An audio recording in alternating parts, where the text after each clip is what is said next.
आसपास के दर्शकों के कान सुन्न हो गए। यही असली मर्दों की लड़ाई थी। दोनों ने रक्षा करना छोड़ दिया और सारी तकनीकों को भुलाकर सिर्फ एक दूसरे पर मुक्के बरसाने लगे। उनके लिए यह दर्द भी एक तरह की खुशी बन गया था।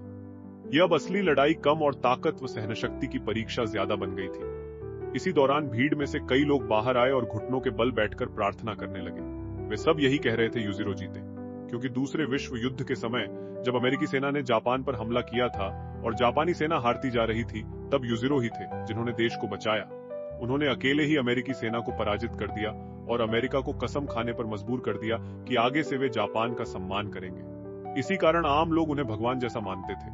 लोगों की प्रार्थना के बीच लड़ाई अपने चरम पर पहुंच गई। चमकती हुई रोशनी मानो पूरे सूरज को रोशन कर सकती थी। टीवी पर यह लड़ाई देख रहा जैक हन्मा भी खुद को रोक नहीं पाया, क्योंकि वह भी युजिरो का बेटा है। उधर युजिरो ने अचानक अपने हाथ खोल दिए और जवाबी हमला करना बंद कर दिया। बकी जितना चाहे वार करता रहा, लेकिन युजिरो को इससे कोई फर्क नहीं पड़ा। धीरे धीरे बकी की ताकत खत्म होने लगी, उसकी मुट्ठियां सुन्न पड़ गईं। आखिरकार बकी जमीन पर गिर पड़ा।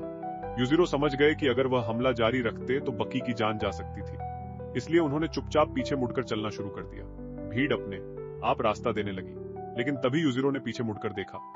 बकी का शरीर हिल नहीं पा रहा था, फिर भी उसकी इच्छा शक्ति से एक काल्पनिक छाया बन गई जो युजिरो पर हमला कर रही थी। युजिरो ने उस वार को महसूस किया और मुस्कुरा दिए।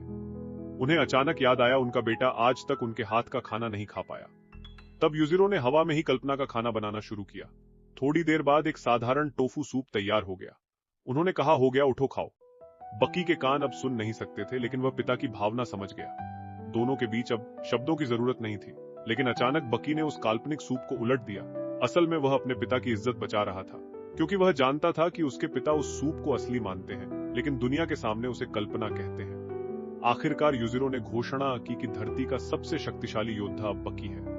लेकिन बकी के कान सुन नहीं रहे थे, इसलिए उसने सोचा कि वह हार गया है और उसने पिता के सामने हार मान ली। इस तरह धरती के सबसे ताकतवर पिता पुत्र की लड़ाई यहीं समाप्त हो गई।